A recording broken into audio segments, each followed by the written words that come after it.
I don't know about you, but that was powerful. That was human.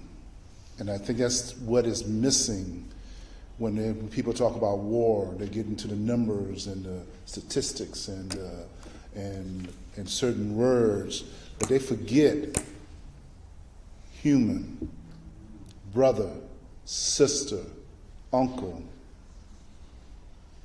grandfather. Babies are dying.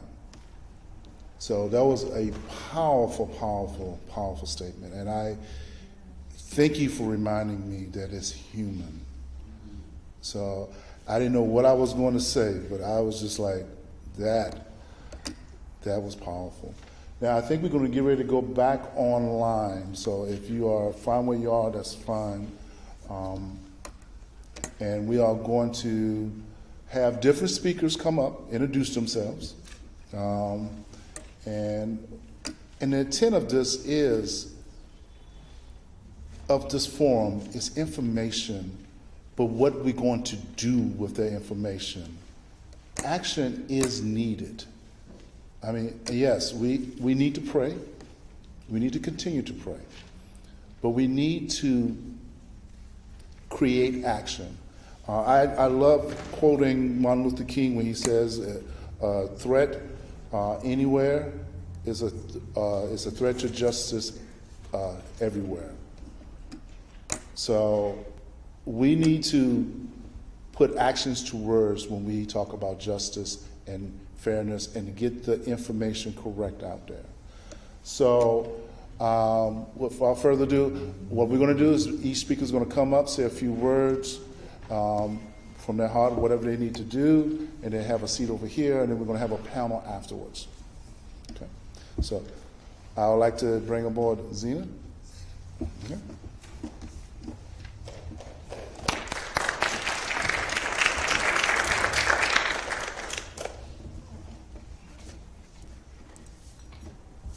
Thank you, Robert. Thank you, Reverend Hagler. Thank you all for coming here today. Plymouth Church has been at the forefront of progressive politics, social justice issues, and really an ally to Palestinians for so long.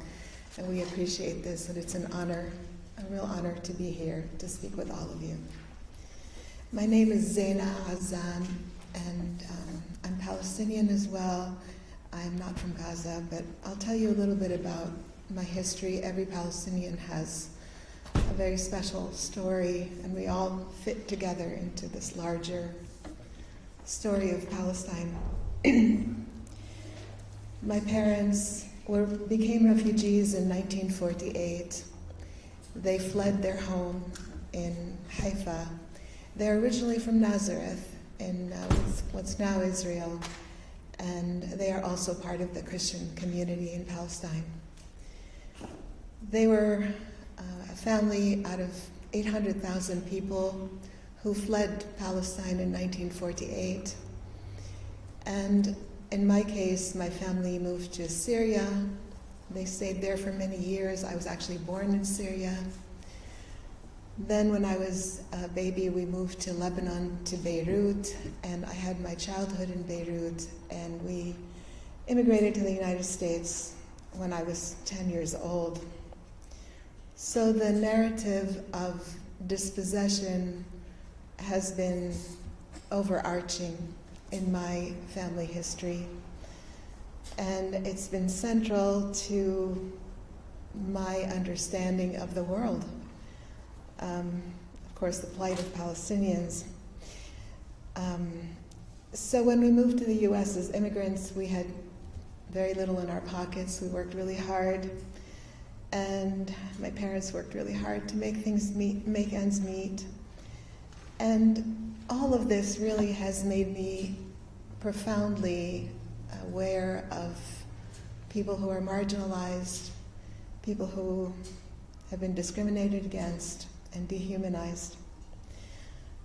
I don't have family in Gaza like my sister. I do have family in the West Bank and inside Israel. So I have a deep connection to Palestine. my connection to Gaza, in addition to just, these are Palestinians, these are my people, is I've been volunteering for an organization actually called We Are Not Numbers. And it's the whole idea of Palestinians who don't want to be numbers, Palestinians who want the world to know that we are a people, we are humans, we have lives, we have hopes and dreams. And these are young people in Gaza who are writing about their lives.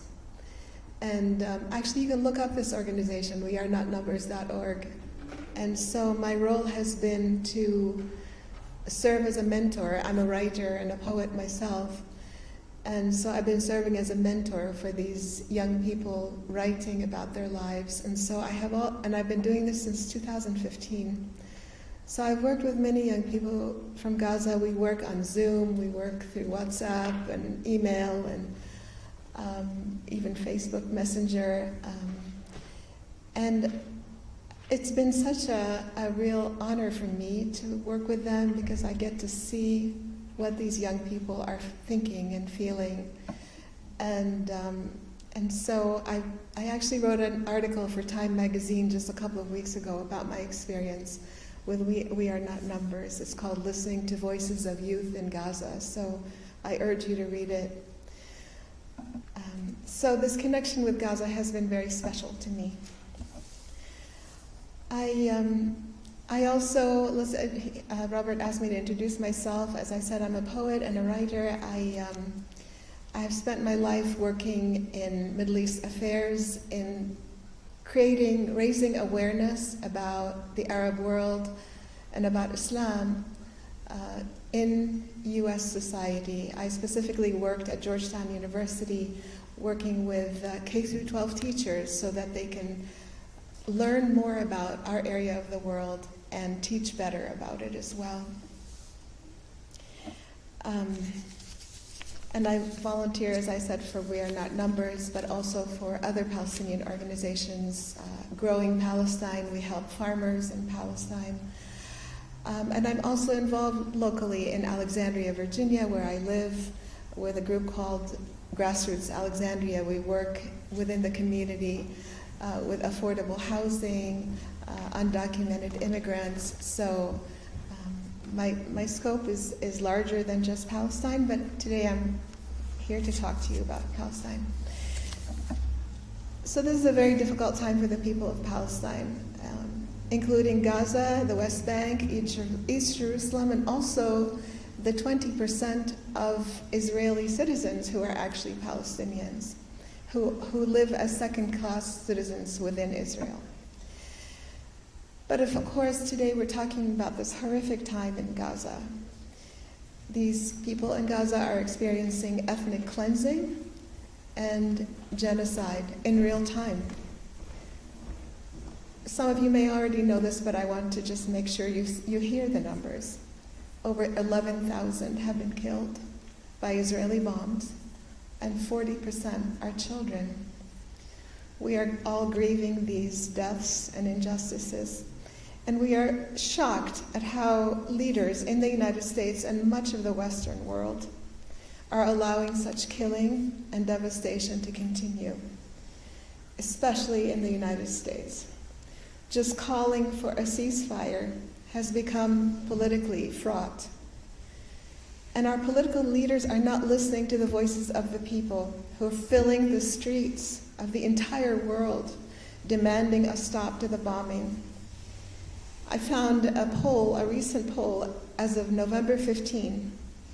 68% of the respondents in the US in a Reuters Ipsos poll said that they agreed with a statement that Israel should call a ceasefire and try to negotiate. 3/4 of Democratic Party people and half of the Republicans also supported the idea of a ceasefire, all of them putting them at odds with the Democratic President Joe Biden, who has rebuffed calls from Arab leaders, including Palestinians, to pressure Israel into a ceasefire. So there's a huge disconnect between our leaders and the people. And I know this happens across the board on many issues. but this one in particular is very egregious from my point of view. When I thought about what I wanted to say to you today, I really had just so many ideas and so many thoughts, and I thought, okay, how am I going to organize myself? And I thought, I'm going to come up with statements. I am angry because, and I am sad because. And then I started writing, answering these questions, and I realized that I'm both angry and sad about everything. I'm angry and sad about the killing of thousands of people in Gaza, and especially the children. Dr. Ghassan Abu Sitta of Shifa Hospital, which has been, as you know, bombed several times and under siege until it was recently taken over by the IDF, the Israel Defense Forces, he calls the war a war on the children of Gaza. There's a UNICEF spokesperson recently, his name is James Elder. He called Gaza a graveyard for thousands of children. There's a new acronym for many of the child survivors in Gaza, WCNSF, Wounded Child, No Surviving Family. Entire generations of Palestinian families have been wiped out, and often only 1 or 2 children survive as orphans with no families left. I personally cannot wrap my mind around how this generation of the children of Gaza, what's left of them, is going to manage for the rest of their lives. We talk about PTSD, they're going to have PTSD all their lives, but it's not post-traumatic syndrome, it's really just continuing traumatic syndrome for them. They're always going to feel this, they're always going to feel the grief and loss of their families. I'm angry and sad about the dehumanization of Palestinians that is rampant in the media and in speeches by US and Israeli leaders. This dehumanization serves to justify Israel's killing campaigns of Palestinian civilians and its decimation of Palestinian civilian structure, especially hospitals and schools and refugee camps. The fact that our President Biden, brazenly questioned the number of Palestinians killed and repeated rumors about the killing of Israeli civilians and basically gave Israel the green light to bomb and besiege Shifa Hospital and so much more. And this is just incredible to me that this keeps happening. It's unconscionable. Palestinian lives matter.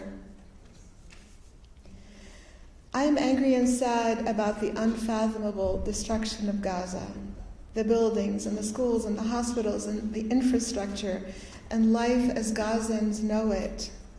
Swaths of Gaza are now unrecognizable and have been reduced to rubble. That hospitals in particular have been targets by Israel tells me that their aim is to destroy not only life, but also the possibility of healing. Think of that, the possibility of taking care of the sick and the injured. They're wiping that out, this whole possibility. And I'd like to say that, they keep looking for something in Shifa Hospital, which is the largest hospital in Gaza City, something to say that Hamas is there and that they could bomb the hospital. It doesn't matter if there are a couple of Hamas fighters there or if some guns there, which they haven't found. It's still a war crime to bomb a hospital. It's still a war crime to bomb a hospital. I'm angry and sad about the world letting Israel's killing and destruction of Gaza continue unabated. I am heartened that millions of people of conscience all over the world are protesting Israel's carnage in Gaza and demanding a ceasefire, but I am so angry and sad that their leaders are not listening to them nor heeding their demand. And I'm angry and sad about this push for a humanitarian pause. Think of that. You pause so you can give people some medicine, some food, and some water, and then come back and kill them. It makes no sense. We need a ceasefire now.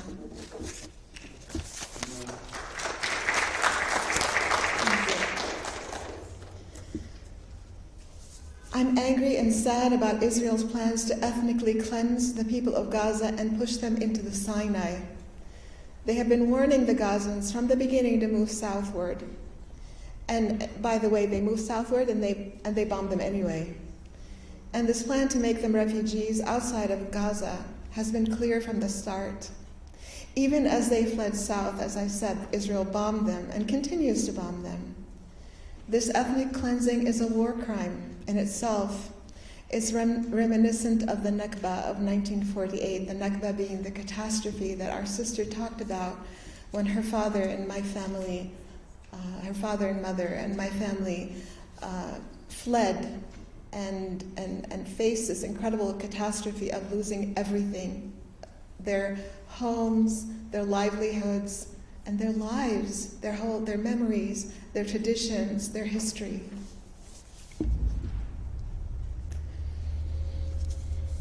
I'm angry and sad that so many in the United States are swallowing Israel's propaganda and continue to see Israel as the victim, whereas the real victims are the thousands of Palestinians who are being killed by Israel. Israel is a nuclear power. It's rated as having the 4th strongest military in the world, and it's the 10th strongest power in the world.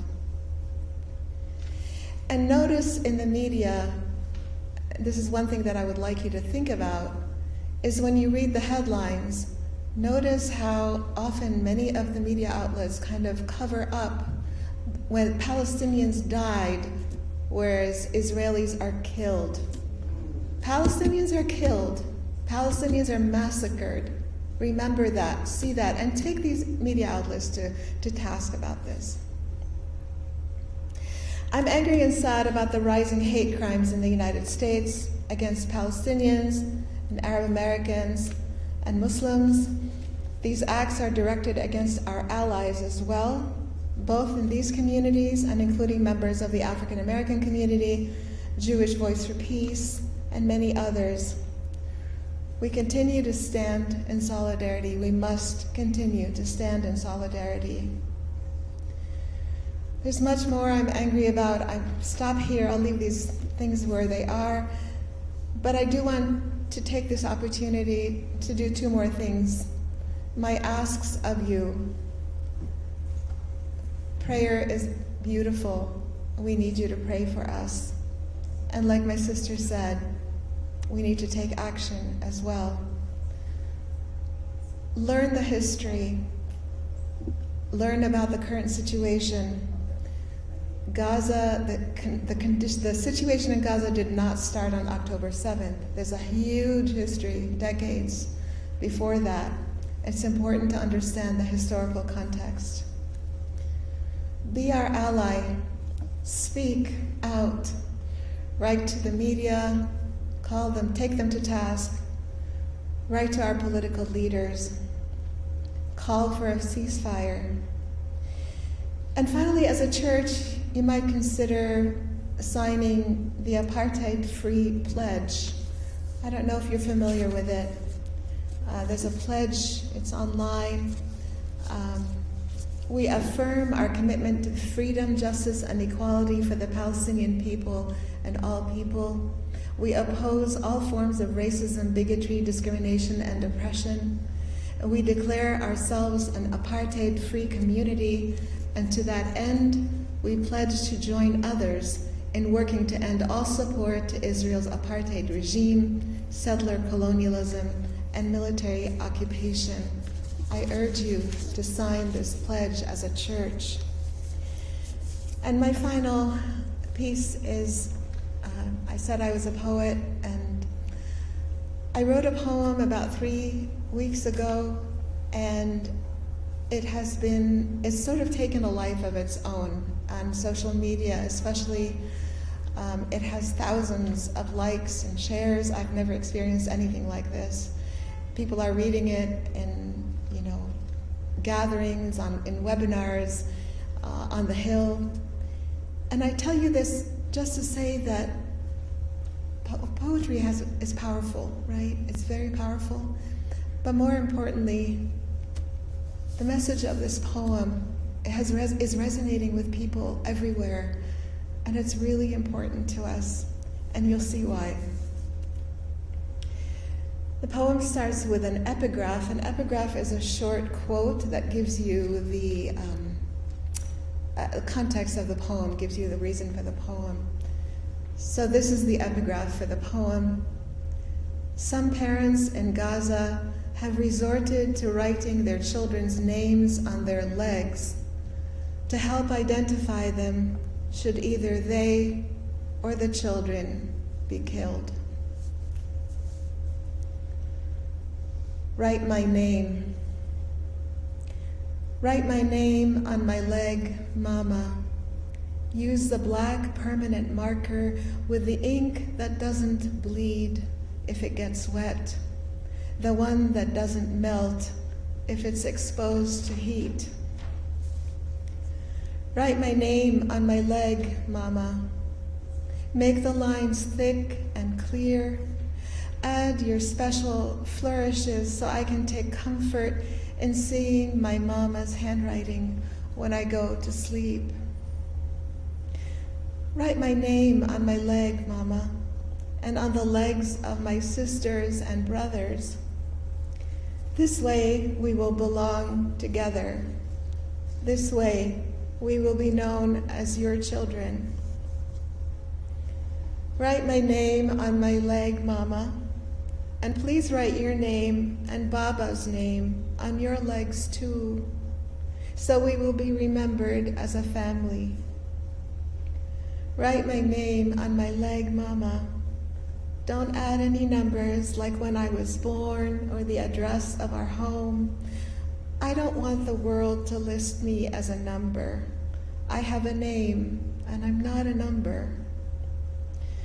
Write my name on my leg, Mama.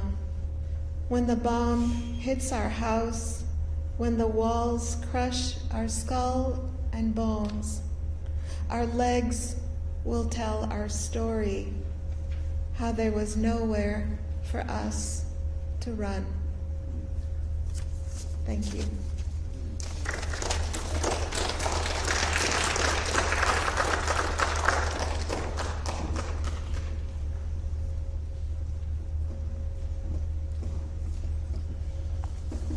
Thank you.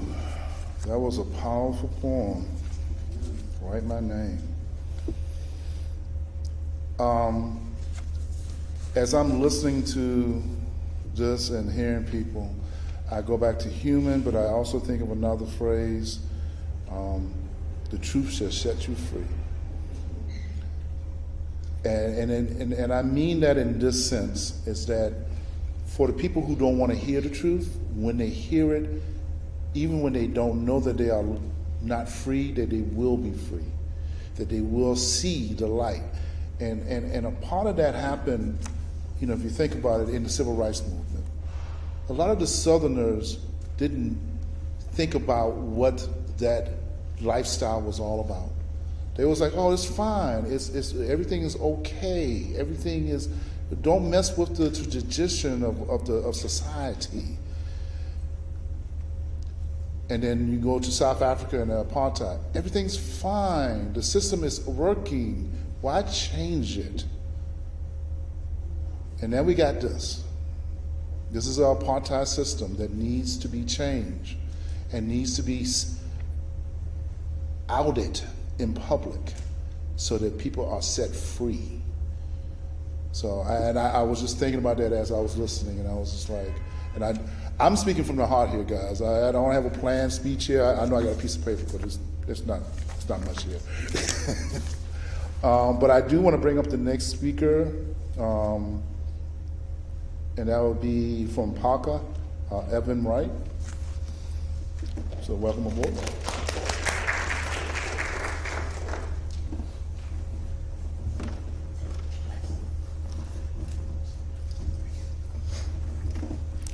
Hello, everyone. I'm sorry.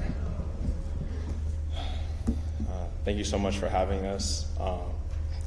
This is truly a difficult time, of course, and we are grateful to be able to be here in community with individuals and organizations that are standing on the right side of history, quite honestly. My name is Evan. I'm here representing PACA, Pan-African Community Action. I'm also a member of BAP, Black Alliance for Peace, as you can see on my shirt. PACA is an organization that is a part of the wider organization of BAP. PACA is a grassroots group of African Black people organizing for community-based power. We work to build community-led power through participatory programs of action and political education that drive and avow and advance our human right to informed consent and self-determination, collective community control of local economies, community control over the police, and a movement led by the most impacted of our communities. It's important to note that within this, we understand and take a principled opposition to settler colonialism, white supremacy, and imperialism, all of which are implicated in the philosophy and ideology of Zionism and the settler state of Israel. Our primary ways of understanding the issues and the activities that we engage in are via our tools of analysis. And I will actually use those in order to highlight our understanding of this issue. So first and foremost, Pan-Africanism. That is the total unification and liberation of the African continent under scientific socialism. It's important to understand that when we talk about a principled opposition to Zionism, we understand Zionism and Zionist organizations have been adversarially opposed to Black liberation wherever they have come into contact, whether that be on the African continent or here in the United States. There's a rich history, unfortunately, of Zionist organizations like the ADL surveilling and working with the FBI to surveil and marginalize individuals like Martin Luther King and Malcolm X. So we understand that Zionists are also against Pan-Africanism, right? They are enemies of Pan-Africanism. We also understand our second tool of analysis is that Black communities are a domestic colony. That's what I mean by that. I mean that since Africans were kidnapped and brought to this, to Turtle Island, to this land, we have been existing in a state of super exploitation, where our labor and our bodies and everything that we produce culturally or otherwise is siphoned and used by the larger United States empire. That is the principal nature of our relationship to this country. I can share plenty of examples of this, but I think it's also important to note that settler colonialism operates on a continuum. So the United States is in a very different place today than it was during, say, the period of Western expansionism, where you can see a map. If you look at a map of the United States, it is eerily similar to the process of settler colonialism that has happened with the Israeli state, where indigenous Palestinian communities have been cordoned off and exist in smaller and smaller areas that are completely controlled by the Zionist state of Israel. We understand the way armed agents of the state, so-called police officers, operate in Black communities, operate as occupying armies in Black communities. We can see, if anyone is familiar with the struggle in Atlanta against Cop City, we can see not just the way in which the state, namely Black Democrats in Atlanta, are supporting hyper-militarization of the police, and we can see that that is supported by the Biden administration, and we can see that it is a model that is being replicated across the United States. So in 47 states, since 2020, there are cop cities that are being in different phases of development, right, in order to better control colonized populations, including ours. And this is in direct response, mind you, to 2020, right? To the massive uprisings against police and state violence that have been ongoing, of course, but hit a zenith in that moment. Another tool of analysis that we use is that the core issue is power, not racism, right? Of course, the Zionist State of Israel is a deeply anti-Semitic project, and you can look at the statements of individuals that run the State of Israel, and you can see their genocidal intent on paper when they're calling Palestinians animals, saying they need to be exterminated, saying Gaza needs to be wiped off the face of the planet or flattened. This is genocidal language. And of course that is a problem. Of course that is abhorrent, but it is their power to inflict those ideologies upon Palestinian people.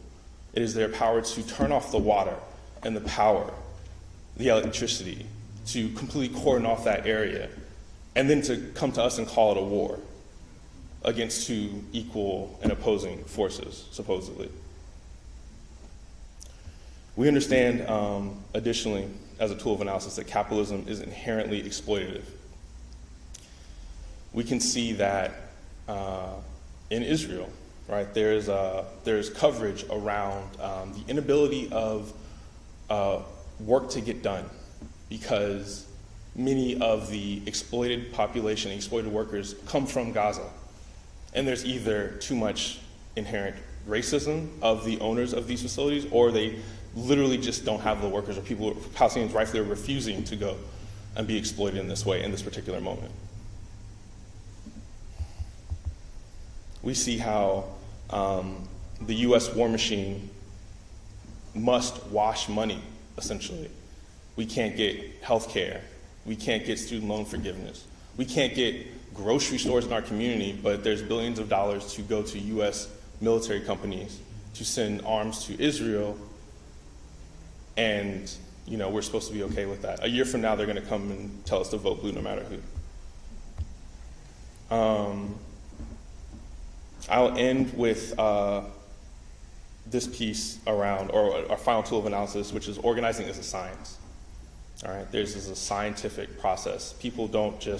Organizations don't just go out and rabble-rouse, for no reason. There's a science behind that organization. And I think that with as much conversation there's been in the media about October 7th, I think it's really important to understand that there's a long history, within the 75 years of occupation of Palestinian resistance. In 2018, there was a Great March of Return, and people peacefully walked up to the wall and were shot down by IDF soldiers, right? So this idea that Palestinians don't want to negotiate, or Palestinians are inherently violent, or some other justification that we're supposed to accept for this ongoing genocide is antithetical. But we understand that Palestinian resistance has done everything that it could possibly do to end the occupation, that everything they can possibly do to bring in the international community to recognize their humanity. And this is where we're at.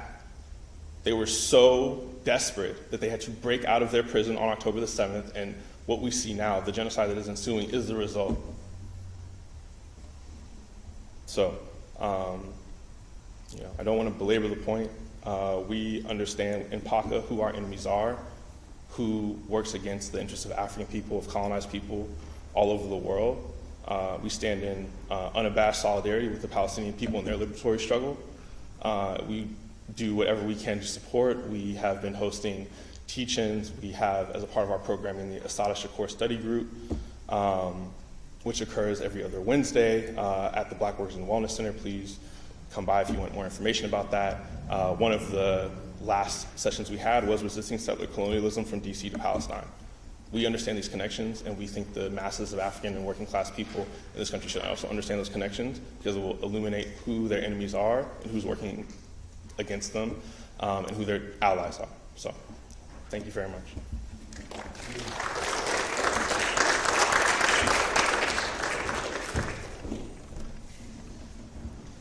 I believe we have one more speaker, and then we're going to do like a panel question. I know that I think it's supposed to end at 2. I'm thinking that if we can do this until 2:30, would that be fine? I had no objection, so, okay. So, but I think this information is important, and I was just thinking about what Mr. Wright was saying. Look, we're all connected globally. We're all connected. Oppressed people are being oppressed, and they shouldn't be. We are all connected. Our next speaker is Rafiki Morris. I hope I said that first name right. Oh, I got it right? Okay.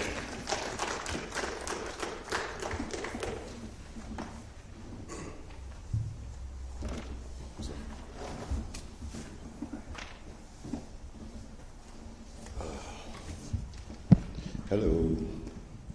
How's everybody?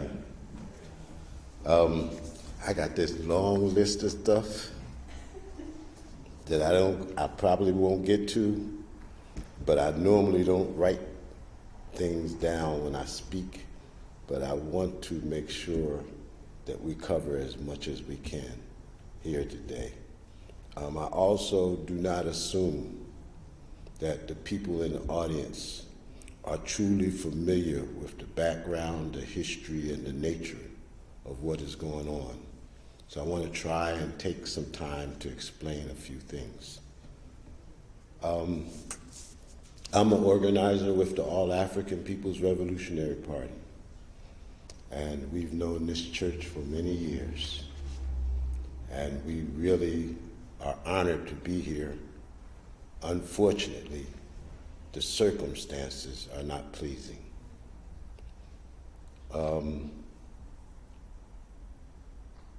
I think we should start with the blood and the death and the destruction that's taking place. It has deep, deep, deep ramifications. And it's important for us to really understand it. It's also important for us to feel what we see. Part of the capitalist enterprise is to desensitize people to their oppression, exploitation, and even death, to make it seem normal.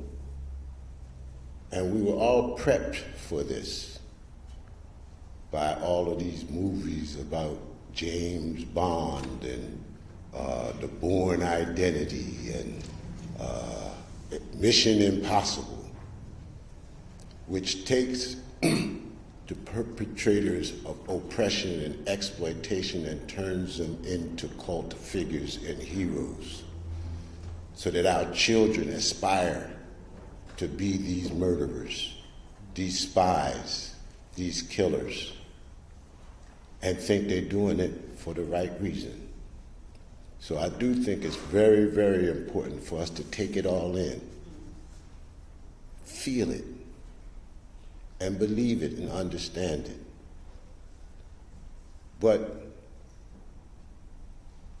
and I've said this several times, in between the tears, right?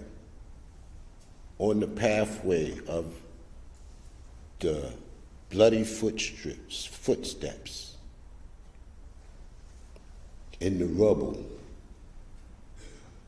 we had to stop and think. We have to stop and begin to organize. Yes, you must cry, but they're coming again tomorrow. You must organize. Yes, you must see the bloody footprints, but they're knocking on your door next.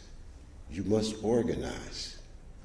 Yes, our children are seeing this death and destruction on the nightly news. We need to educate them, because when they're through with us, they're coming for our children. So we have to organize.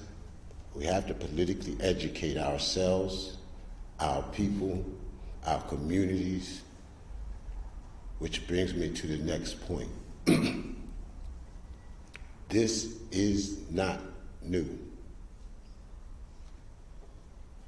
I'll say it again. This is not new.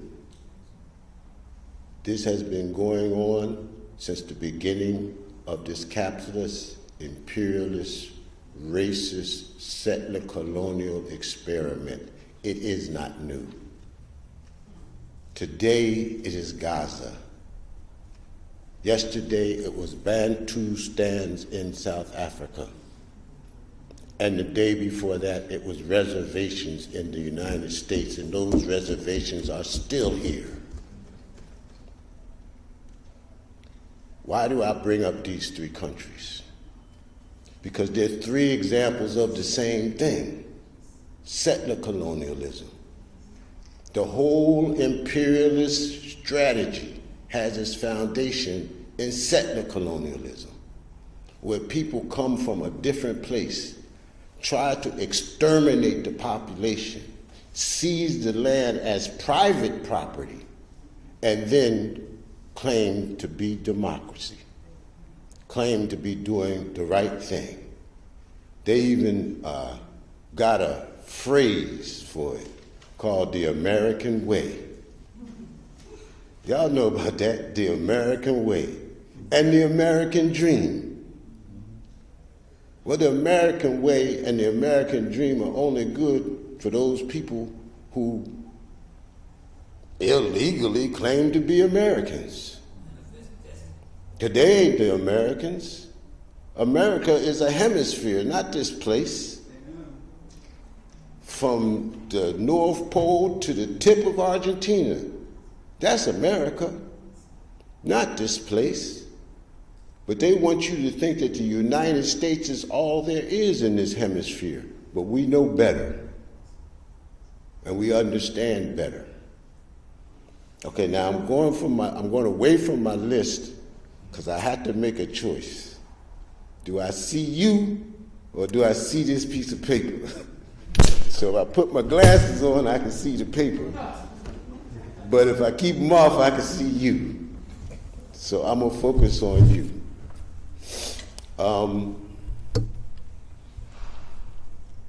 Next thing I want to say is that this is not about religion. This is not a religious war.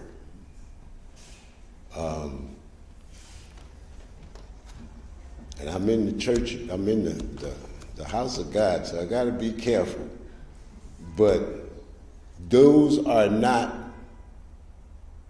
the inhabitants of Israel that are in the Bible. This ain't those folks. These are Israelis, not Israelites. And the Bible promised the Israelites a home in Zion, in heaven, not in Palestine.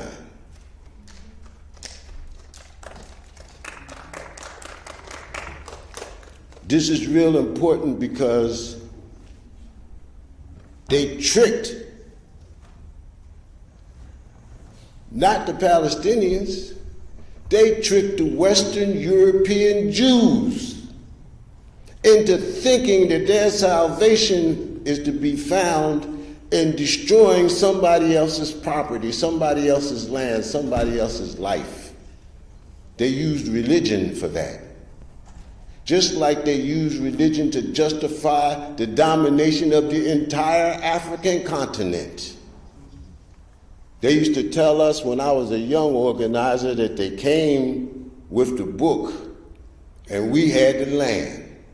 And when they left, we had the book and they had the land. So we understand this callous use of religion. And this is a horrible thing. These are people's most deeply felt and deeply held beliefs. Religion, goodness, faith, righteousness. They took that and turned it into a war crime. And so it's important that we understand Zionism and Judaism are two entirely different things.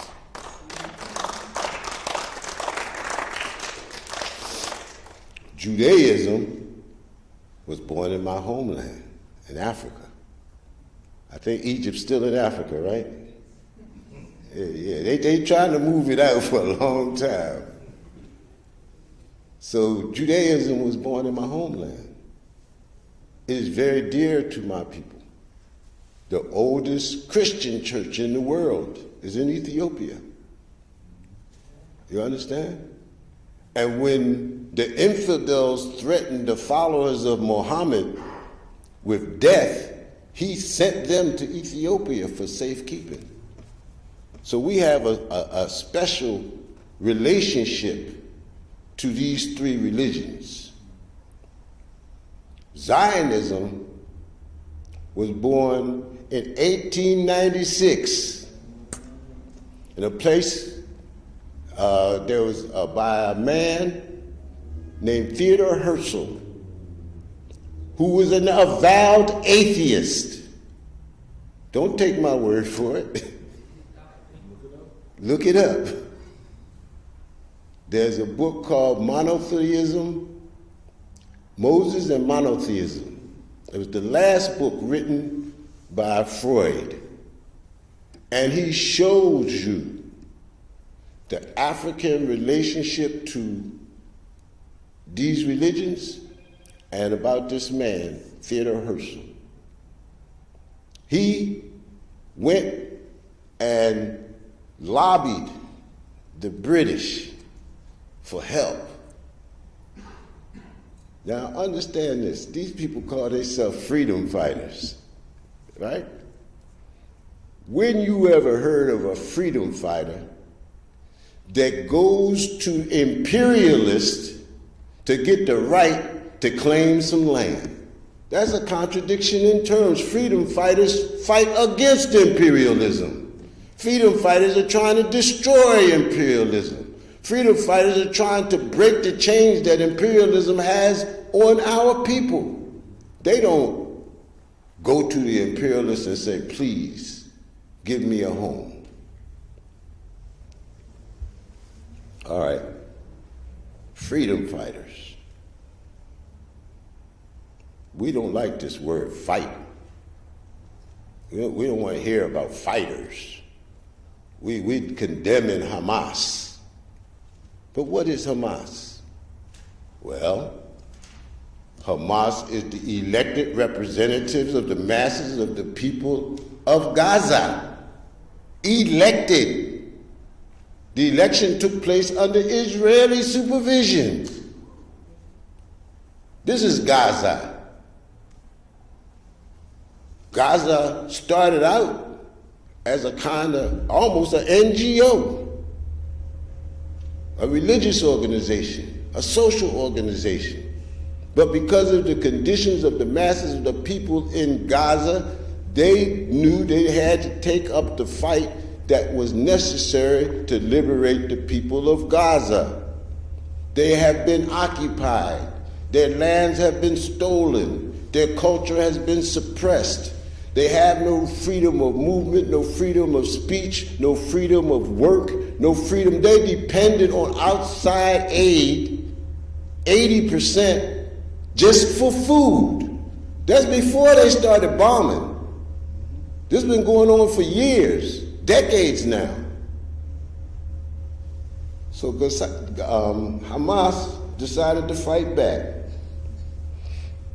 And the Israelis lied to you. Now, I'm not going to tell you all their lies. I'm going to just tell you one of them that's incredible.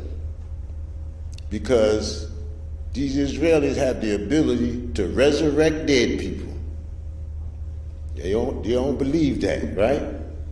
All right, well, 4 weeks ago, they said 1,400 people died in Gaza, in Hamas's attack of Israel.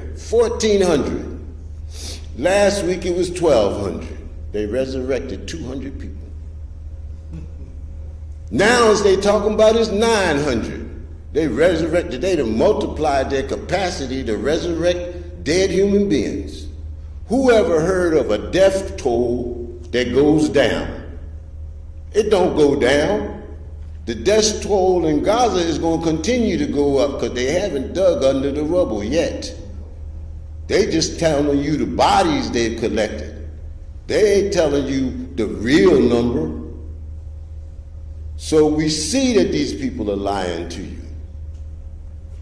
The people they attacked, they live in what they call a kibbutz. What is a kibbutz? Well, a kibbutz is an occupation force. That is, people who move into, they don't put a kibbutz in the forest. They don't put a kibbutz in an open area. They put a kibbutz in a place where people live. And they come in there and they eject them people from their houses and move other people in. Now, if somebody came and took your house and locked you in the basement and kept you there, tried to starve you out, and you finally figured out how to break the door down in the basement and get up into the living room and find out they having a party, what you gonna do? Huh? It's your house. What you gonna do? And then you find the people in the party is armed. This is the other thing they don't tell you. Every household and every kibbutz in Israel have guns. Mandatory military service. They must have military training in order to protect the kibbutz, in order to protect Zionism. So when them Hamas soldiers came up on their party, it was people shooting back. But they tell you they were civilians. My point here is that we, as a people, and I'm talking about black people now, right? We have to understand the connection between what is happening to us and what is happening to the rest of humanity. We know settler colonialism very well. We the victims of it very well. Not only are we victims of settler colonialism, but they practice this settler colonialism so good that we think we home. We forgot about being kidnapped. We forgot about being dragged across the sea in chains. We forgot about the 300 and some odd years of enslavement. We forgot about Jim Crow. We just trying to be Americans. Well, there's another diaspora here. You know there's hundreds of thousands of Palestinians living here. They didn't choose to come here. They was run out. That's why you have a Palestinian diaspora. They was run out. And when they got run out and they came to us, we said, okay, we understand. Because we was dragged out. So there are these parallels in history that we must come to grips with. And we have to come to grips with the political reality. And I know this is in the church, but this is a political reality, right? This is imperialism. This is capitalism. This is racism. This is patriarchy. This is the exploitation of human beings for the benefit of a small handful of people. The number one economic driver, aside from U.S. aid, is diamonds. You know, in Israel is the world's largest processor of uncut diamonds. That's where the diamonds get cut, mounted, and prepared for sale. You can ask the Palestinians, ain't no diamonds in Israel. Them diamonds come from South Africa. Them diamonds come from the Congo. Them diamonds come from children and babies and families digging in the dirt in Africa who can't afford the diamonds they dig. So we have to know this thing is connected to us. When we say we're against Zionism, it's not just because you're killing the Palestinians, even though we abhor that.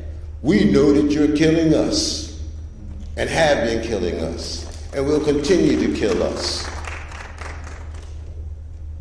So what is the solution? The solution is to resist. The solution is to organize. The solution is to politically educate. And the solution is to prepare to fight. They are not giving up their wealth and privilege without a fight.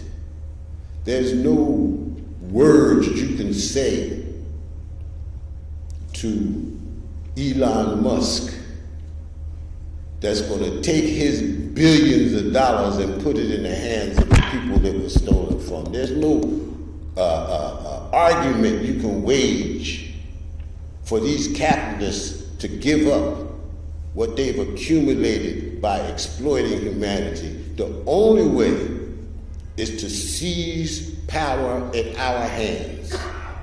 And when you seize power in your hands, you're taking power from someone else, right? It's a pie, and there's only so many pieces in that pie. So when we take our share back, we're taking it from them. When we make ourselves whole, we're destroying them. That's the dialectic of this thing. So we have to be prepared to organize, be prepared to educate, and be prepared to fight for our rights. And we're talking about basic rights. The right to live, the right to breathe, the right to drink water, the right to a proper education for your children, the right to a proper job so that you can make a living. These are, we're not talking about, these are basic human rights, and they belong to us. And our position is, what's yours, you need to go and get it. We salute the Palestinians. I was in Boston last week, and a Palestinian woman, she's around 40 years old, and she says, Rafiki, my problem is this. People are in solidarity with the dead. People come out to demonstrate when people are dying, but people are not in solidarity with the living who are fighting to be free.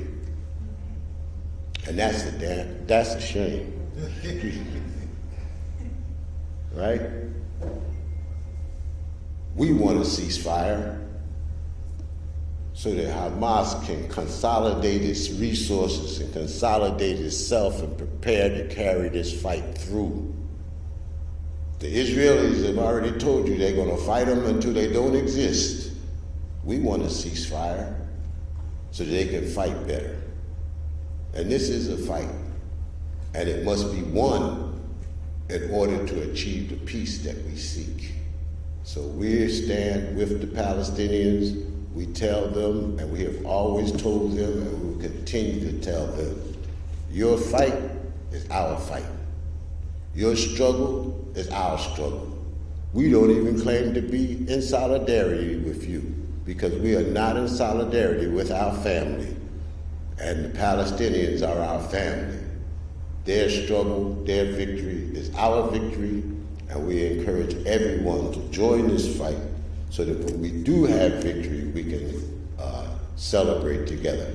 Thank you very much.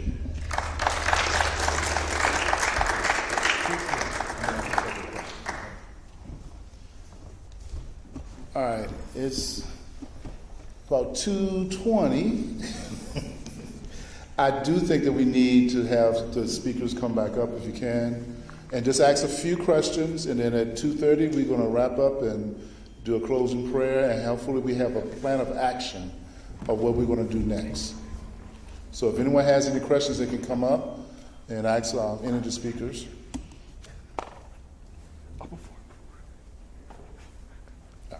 Well, I have a question. Since there's been a lot of talk of a two-state solution. And I have my personal opinions about that, but I kind of like want to hear from you guys about how you feel about this idea of a two-state solution. Is it possible? Just your general thoughts on a two-state solution. Anyone can go first. All right, I can do that. We don't understand a two-state solution. Not when you're fighting for justice, and when you're fighting for right. What is a two-state solution? Oh, so the Palestinians are supposed to surrender half of their land, or 3/4 of their land, or all of their land, which is what they seem to be doing. And now this one gets tricky because, and it's not a slogan from Palestine, it's a slogan from the American English-speaking slogan. We say, from the river to the sea, Palestine will be free. And they say we are calling for the extermination of Israel. Let's think carefully now, because they're right. We are calling for the extermination of Israel. Israel is an illegal, racist, settler state, and there should be one Palestine, one country. And the Palestinians have said it over and over again. We want one unified, secular, democratic Palestine with equal rights for all the people in it. And we think that is the solution. We think this two-state solution been dead since they trapped Yasser Arafat in his bunker right before he died, the Oslo Accords.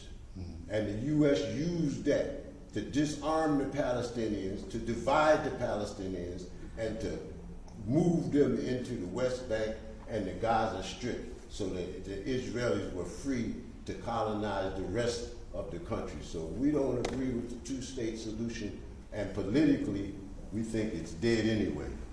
Right. Yeah, I just want to plus one everything that my comrade Rafiki said. The solution is decolonization, full stop. The solution is decolonization, full stop, right? Like that is the solution. So decolonization means the end of the settler colony of the state of Israel. It means a one Palestine, as Rafiki laid out. And that is the solution, right? We can see the kind of political impossibility of a two-state solution that is evident in the continued expansion of the Israeli state. So the Israeli government, funded by the United States government, continues to expand settlements illegally, right? As identified as illegal by the UN, right? Not that they care.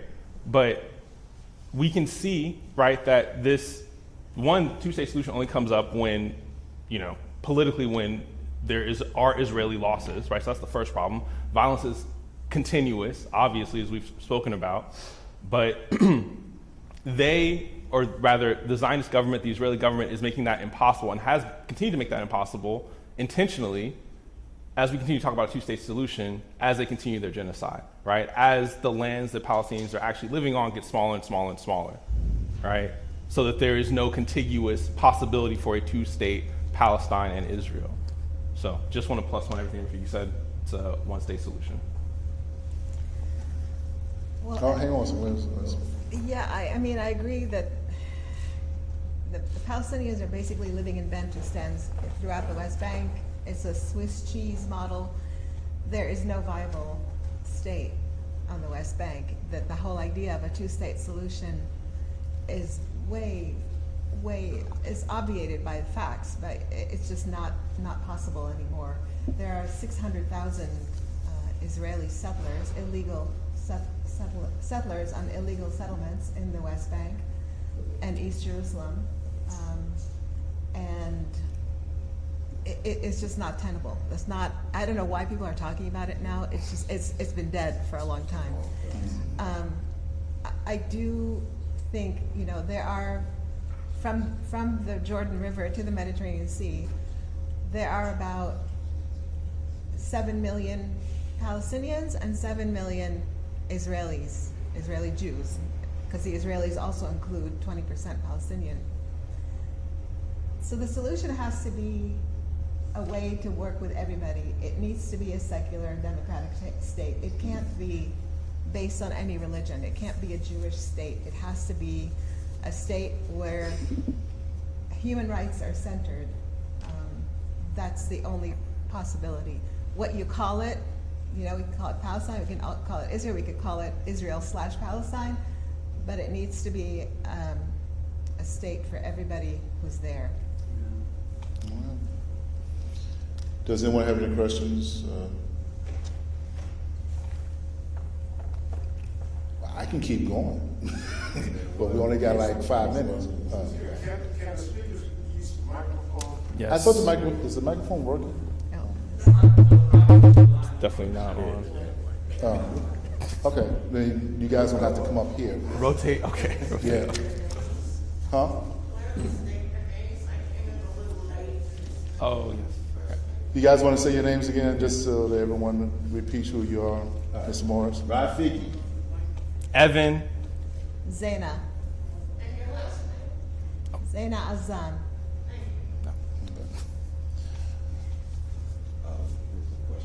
Who has a question? Yes, go ahead.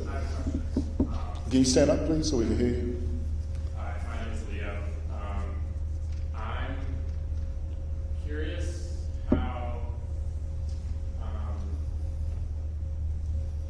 to reconcile the sort of struggle of the Palestinian people and Hamas's leadership with, like we talked about how kind of, the Palestinian people, they've exhausted all their options when it comes to their struggle for statehood. Israel keeps entrenching the occupation, entrenching the oppression with the expansion of settlements and violence in the West Bank and Gaza.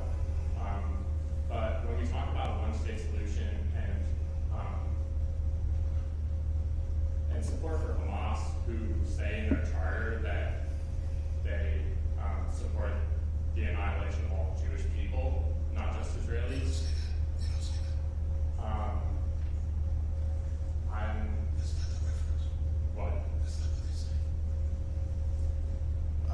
I'd be happy to hear your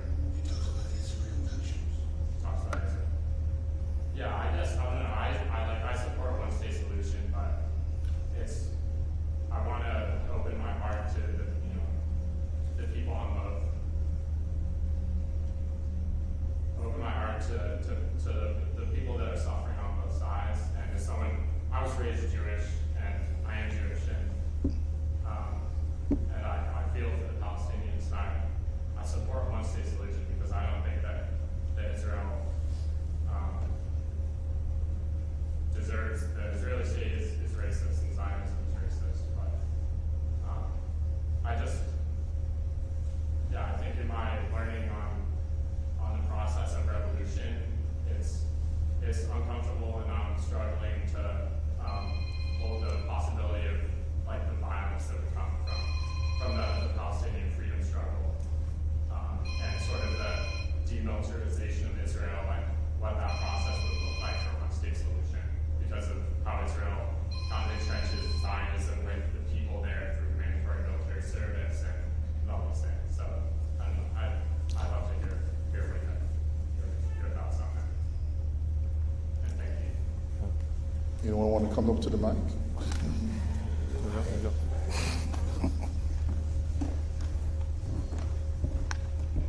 I've never been shy.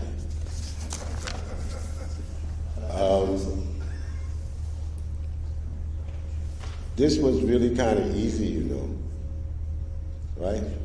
Can you serve the devil and God at the same time? No. All right, that's the answer. If, in fact, Israel is an illegal, racist, Zionist, patriarchal, imperialist settler colony, and the Palestinians are an oppressed, exploited people whose lands have been stolen, there's a choice to make. And it's just that simple. Many Jews, many Jews, and from some of my Jewish friends tell me most Jews are not Zionists. So it's not about Judaism. You know, Hamas they even took the statement about destroying Israel out of their charter. So not only are they not now claiming that they want to annihilate all Jews, they're not even claiming they want to destroy Israel anymore. They went from being a religious organization to a political organization. And we cannot confuse the two. But basically, the question is good versus evil, right versus wrong. And you have to decide. There's no in between on that. You either this or you that. And I think that answers the question. You know, it's a difficult choice, and you could lose your family making that choice. You know, we lost family and jobs just to be African. Reverend Hagler, remember? We telling people we was African, and my mama told me I was crazy 48 years ago. But you had to choose. As my brother here said, the truth shall set you free. And once you know the truth and you don't live the truth, you have committed a double sin. It's a double sin. One, you're on the wrong side, and two, you're on the wrong side knowing what the right side is. And that is never a good formula.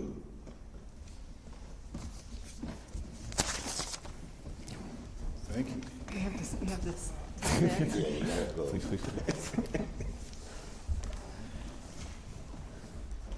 You know, I appreciate your comments. I appreciate what you are saying. And I do want to reiterate that this democratic state would be a state for all people. It would be based on human rights, and it would be inclusive, and it would include everyone.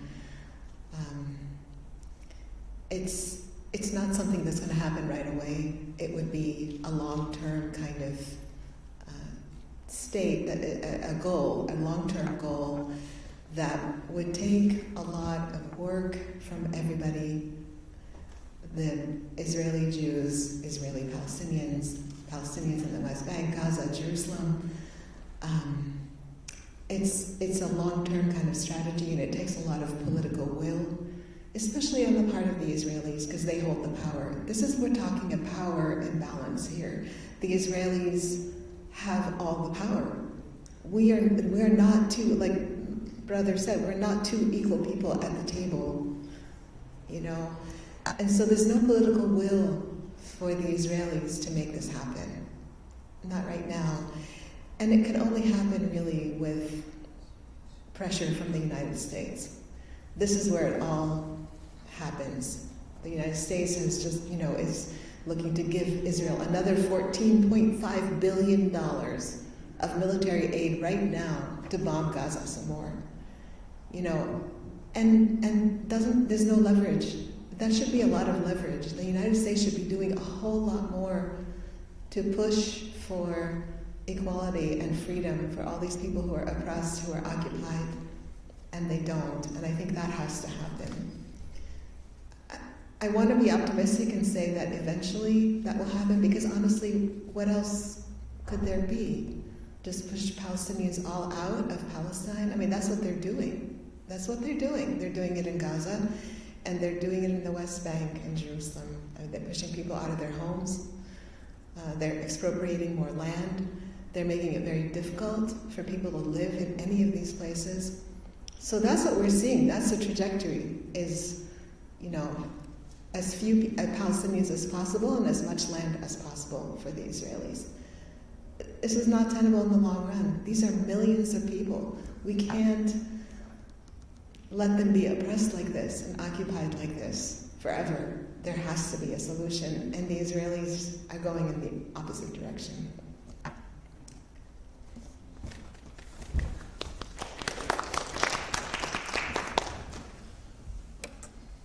We're going to be wrapping up now, but I want to know. Can I say something for the Yeah, yeah. I just wanted to thank you for your question, and I'm sure it's very confusing when you read something and believe it without knowing what's happening on the ground. But I just really, as a sister, as someone who speaks to everybody here, I want you to know, born and raised in Gaza, never once have I heard someone say we want to kill refugees. So I really want to reassure you that not everything you read is correct, and again, the problem is the state of Israel. It's not Jewish people. You know, from all my heart, I tell you that. But I also want to tell you, you're troubled by something mentioned in the charter. We're troubled by ethnic cleansing happening every day. And it's hard. You should focus on what's actually happening, not what's written in a charter, you know? So thank you for your question. Thank you. You're welcome. And I'll add that the Israelis, in 2018 passed the law saying that Israel is a state only for the Jewish people. I mean, there we go. There's an ethnic racism there, right? So I think it's important to understand that as well. And my mentor and big brother Kwame Ture said that these capitalists and imperialists don't lie some of the time. They lie all the time. If you want to know the truth, listen to what they say and do the opposite. You might not understand it, but you're going to be closer to right. And can I also just say one more thing? Go and ahead. that is, we hear so often, where is the Palestinian Gandhi? And the Palestinian Gandhis are everywhere. They're living amongst us. They've been with us for a very long time. And like the brother said earlier, there was a march of return. It was completely peaceful. And they were gunned down by Israeli snipers and the IDF in Gaza. We have had this boycott, divestment, and sanctions movement for many years now. And it's modeled against the movement in South Africa to dismantle apartheid, and we want Israel to account for its illegal policies with the Palestinians. And what do they say to us? They say that it's anti-Semitic. They shut us down. This is like the most peaceful kind of action that we can take, and we're cut down and we're shut down every time. So I wanted to make sure that that was spoken. Go ahead, man. You mentioned your organizations before, but can you repeat them so that we can continue to engage with your work, and if there's any website or social media that you have? What was the question? Name the organizations that we work with. Websites and social media. I am not representing an organization. I'm just representing myself. So And I represent a whole bunch of organizations. You want to say what they are? Yes. At least the top three. All right, I stopped at 3. All right. I'm a member of the Central Committee of the All African People's Revolutionary Party. I'm a member of the National Coordinating Committee of the Black Alliance for Peace.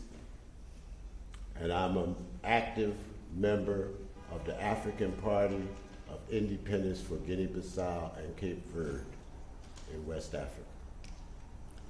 And you can contact us at aapr-intl.org.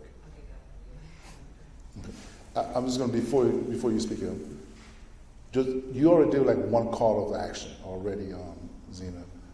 What's your call of action if you had to be one or two things that you want to take want the group to take away with?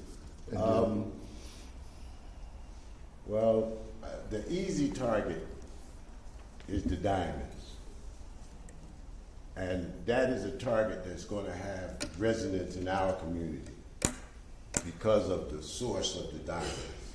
So, but in general, we have to look to the Palestinians. They're not passive actors in this. Nope. The BDS movement is strong, and it's been going on for a long time. Palestinian youth all over this country and all over the world are organizing. They are not hard to find. When you see these demonstrations in the street, it ain't people like me. It's young people. That's true. And they're organizing, and they're moving, and we should support them in every way we can. Those of y'all who still believe in the U.S. political system, give your congressmen and your senators a piece of your mind and let them know that it's your tax dollars that are paying for those bombs and paying and turning that Gaza into a graveyard. But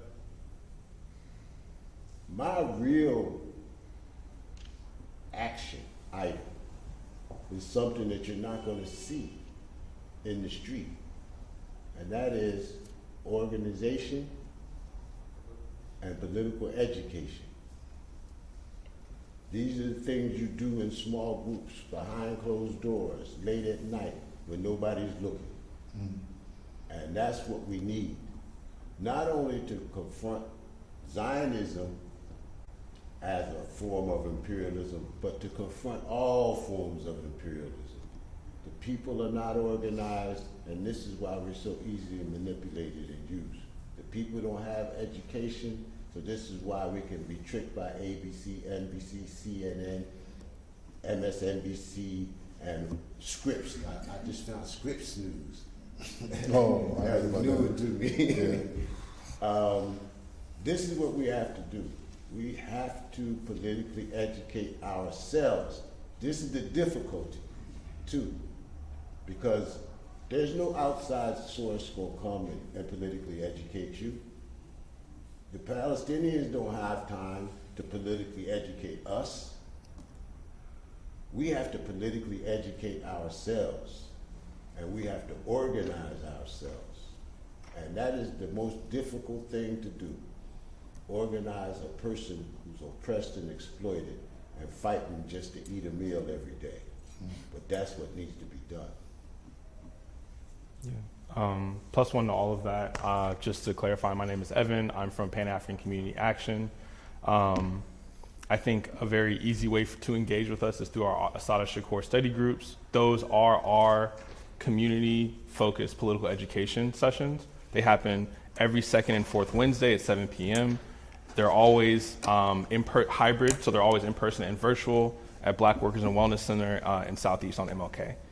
So if I can share that information with anybody else. We have placards. My comrade has placards right here for everybody. But yeah, and I think the only other thing I would add in addition to what everything Rafiki said is that if you are on social media, please follow and highlight and uplift the content of Palestinian creators, people who are highlighting and are on the ground in Gaza and showing horrifying images all the time, every day, right? But that needs to be, it is not an understatement to say that we exist in the most sophisticated propaganda network that has ever been known to man.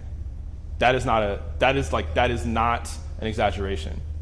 The Pentagon, the United States Department of Defense, understands that very much, very well, right? They have worked with the owners of Instagram, Facebook, of various social media platforms, of X, Elon Musk, right, to shadow ban people, to ensure that accounts are taken off, right?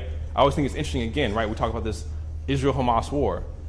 The balance of power. Palestinians are not erasing people from social media. Palestinians are not doxing people at Harvard and Columbia and getting Palestinian organizations kicked off campus.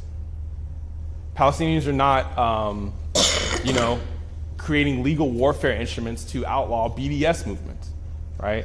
So when we talk about violence of any kind, we have to understand what is the primary contradiction, what is causing the violence. Settler colonialism is causing the violence. In 2020, when is violence, thank you, is violence. Southern colonialism is violence inherently. And in 2020, when black working class people, when the masses were burning down police stations, busting in windows, there was all this, hemming and hawing about violence, as if black communities don't exist under constant, perpetual violence all the time, from the state, from individual actors, from organizations. Violence didn't start on October 7th in Palestine, just like it didn't start in 2020 here with black people or Africans. We need to get rid of the root cause of the violence, and then we can find a way toward decolonization or towards peace, which is not the absence of conflict, but is the absence of injustice. Like, that is important to understand. So those are my thoughts.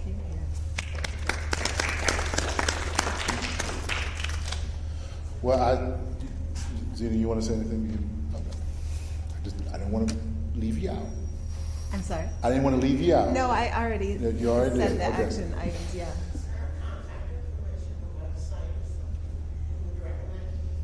Contact information. Any websites or? Oh, to get more information. Well, yeah, there are lots of them. There's the Institute for Middle East Understanding. That would be a good place. I would start there. But I'm happy to engage with you afterwards. And Google the Palestinian Youth Movement. Yeah. Okay. Just Google it, and you'll get their website. They're very active. Yeah. Yeah. And there's a whole the Boycott, Divestments, and Sanctions website also has a lot of information that would be good to. So. All right. I think at this point we're going to wrap this up. I don't know about you, but I have been enlightened, empowered, because information, and I know I'm saying a lot of cliches, but it is, information is power. But what we do with that is very important, and that's why I really wanted to get some kind of call of action, that we can individually come together to make a change. It's the individual who makes the change that happens in society. And it's the young people, the young Palestinians. When I went to that march a couple of weeks ago, it was the young people who organized that march and who was running it and who was doing it. So yes, it is disheartening to see what is happening, but the thing that I am encouraged by is that information is finally getting out there. It's finally coming out that, wait a minute, something's wrong with this picture. And one by one, you kind of like changing people's perspective and mind about it. The example that I gave a couple of weeks ago is that at work, I was talking to someone, and he was like pro-Israel, and he was like, "Oh, this is so sad," and I was like, "Check it out." And he went and looked up some information, and he came back to me and said, "I'm not going to tell you that I was wrong, but you were right." So it was kind of like, we are educating one person at a time, and hopefully we are taking one action at a time, one thing at a time. Okay. And I have she left. I had a couple of ideas of more websites to look into. Visualizing Palestine is kind of a newer organization that has, in a visual way, gives you really important information that's digestible and easy to I don't know if you've seen that yet, but it's really excellent. And then the U.S. Campaign for Palestinian Rights, so that's another website. And I just want to reiterate the idea of Plymouth becoming an apartheid-free church. I brought the information with me. Okay. Yeah, I wanted to raise up that very point.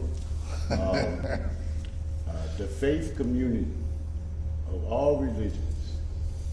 This kind of conversation needs to happen in every church. Yes, it does.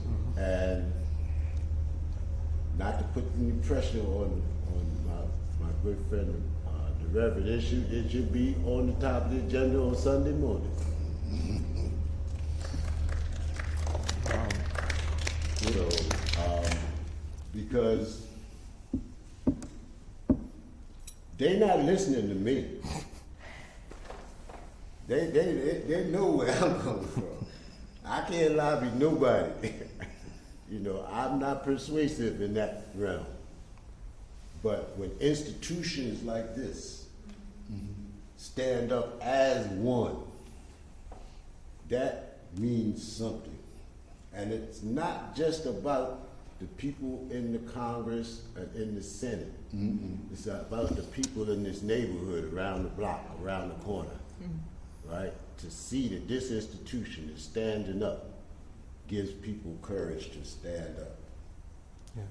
And just if I can share one more resource, I'd be remiss if I didn't shout out Black Power Media on YouTube.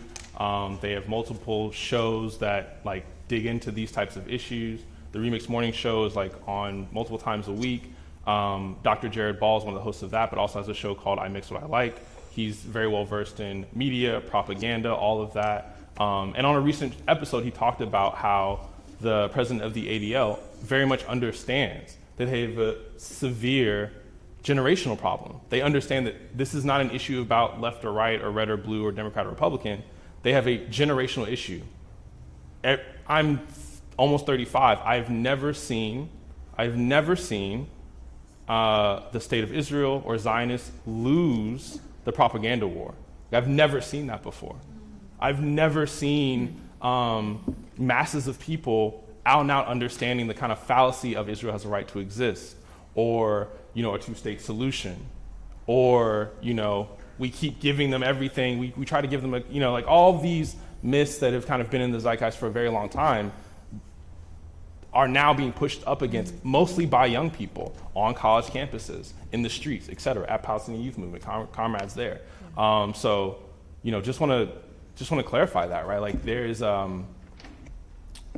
the enemy, like Zionists, understand that they are losing the propaganda war, and we should think very clearly about what that means, because that spells for them more repression, more cop cities, more intensive outreach to communities. Democrats are going to come here in a year and try to say like vote blue no matter who, you know, and they're going to come to Black religious communities like they always do and try to garner our support. And it's going to be really important for communities like this one to stand against that, to highlight the hypocrisy and all of that, right? I grew up in People's Congregational United Church of Christ in DC, and was very much, I think, got a very strong base of what Black radicalism could look like with SNCC people coming to speak and SDLC people coming to speak, right? And that was what put me on my path to be able to be now a member of PACA and BAP, right? So we shouldn't underestimate, right? All the young people that come to this congregation can be radicalized, can understand, like this is a very important issue in a moment where we can take control of the narrative. So I think. And it's a doorway issue.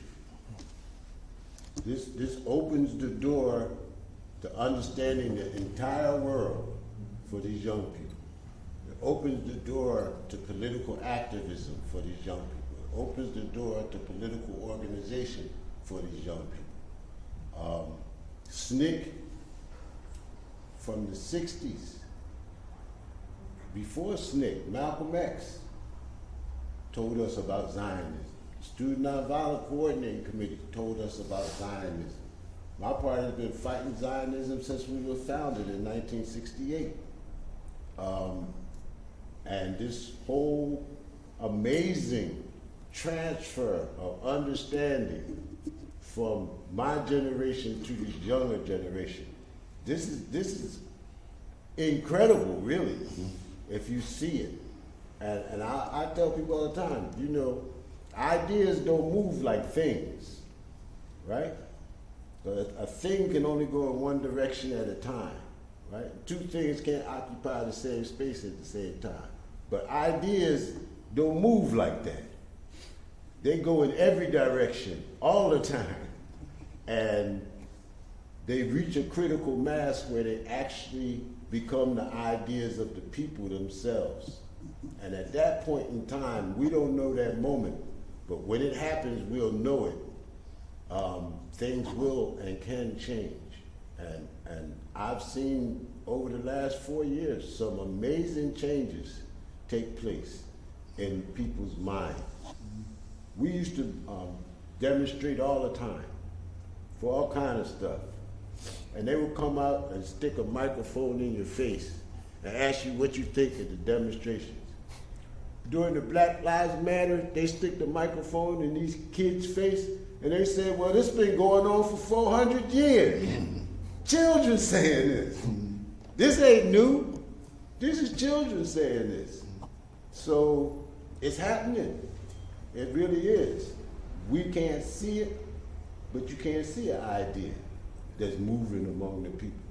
But you also can't stop an idea whose time has come. So Yeah. there's truth and there's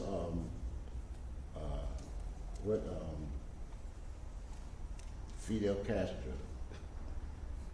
Fidel Castro told us, we who are fighting for the people do not have the right to be pessimistic.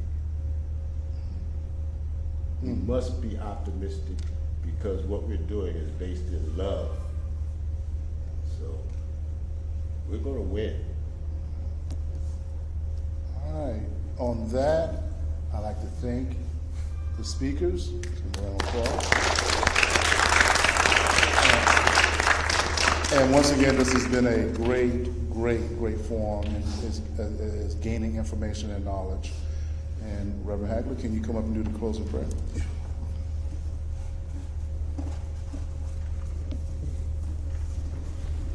I want to thank Robert Doswell for emceeing. He's chair of the deacons here at Plymouth, and the Board of Social Action, which has been engaged in putting this together. I want to thank them for their work. And one of the things, that you raised the issue, we've been talking about Palestine at Plymouth for I don't know how long, right? It has been a daily, weekly issue that keeps being brought up. It's not a byproduct or a footnote. And that's been a very good thing that we've kept that alive, because one of the things is that communities of faith should be a place of grassroots academy where people come and learn about what's going on in the world. Because if you're only trying to get me into heaven and you're not trying to deal with justice on earth, I'm not so convinced that that's the journey I want to be on. I want to have a journey that's congruent on earth to where I'm headed. So it's got to be one and the same. I remind people all the time that Jesus in the Lord's Prayer says the words that we skim over very often, where he says, on earth as it is in heaven. That what takes place on earth should match the perfection of heaven. The peace and justice of heaven should be reflective on earth. You can't have one without the other. That's why that's a central theme in that prayer that most of us don't even stop to think about. What did he mean when he said, on earth as it is in heaven? Therefore, we're called to this duty. One of the things I just want to point out as we begin, prepare to leave here, is that when you talk about Zionism, you're talking about racism. There's no other way around it. It's like, how could you talk about the antebellum way of life in the South without talking about white supremacy and racism? But people talked about it all the time and sort of left those particulars and those nuances about what it meant to have a system of plantation and to have a system of enslavement, what that really meant. We got to stop skimming over it. I've been challenging folks on the use of language like anti-Semitism. Think about it. Why does racism against Jews demand a particular and a unique context? Think about it. If racism is racism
maybe folks are not talking about me being anti-Ethiopian.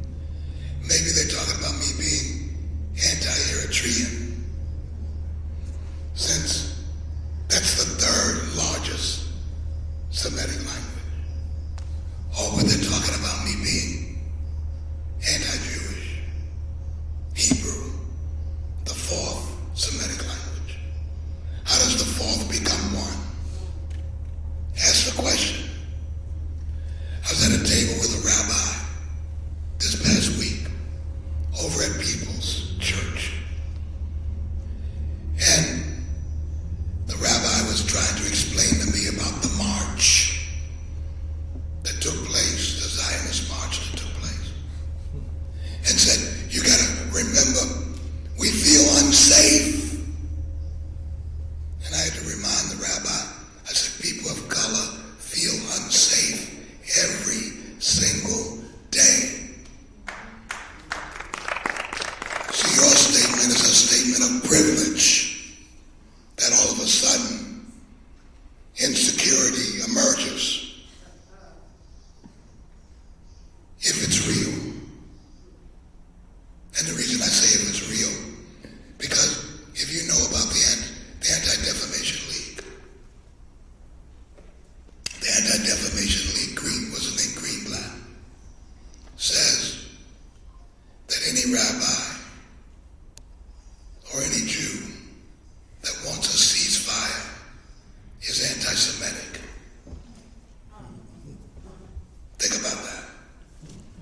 A group that's supposed to be protecting the defamation of Jews is now defaming Jews if they don't agree with their political position. And ask the question, what is wrong with demanding peace? What is wrong with demanding a ceasefire? There's nothing radical about that. Folk need to stop killing folk. Bottom line, plain and simple. What I also have to remind folk is that when people don't have an outlet for their grievances, and folk do not leave any avenues for your grievance, what do you end up doing? Nat Turner did something. The Stono Rebellion did something. Denmark Vesey was busy doing something. So forth and so on, when you take away avenues for legitimate grievances. And all you know because you're organizers. Have you ever tried to organize folks into doing anything when people are satisfied? Doesn't work, does it? Nope. It's when people are dissatisfied and frustrated and angry and nobody cares about their living and their dying. That's when you can organize people. And we are trying to say that every single life matters. But that's not the way it's been. When we heard people crying about October 7th, I had asked some of my preacher friends, like Reverend William Barber, who jumped out and decried October 7th. I said, where you been for 75 years?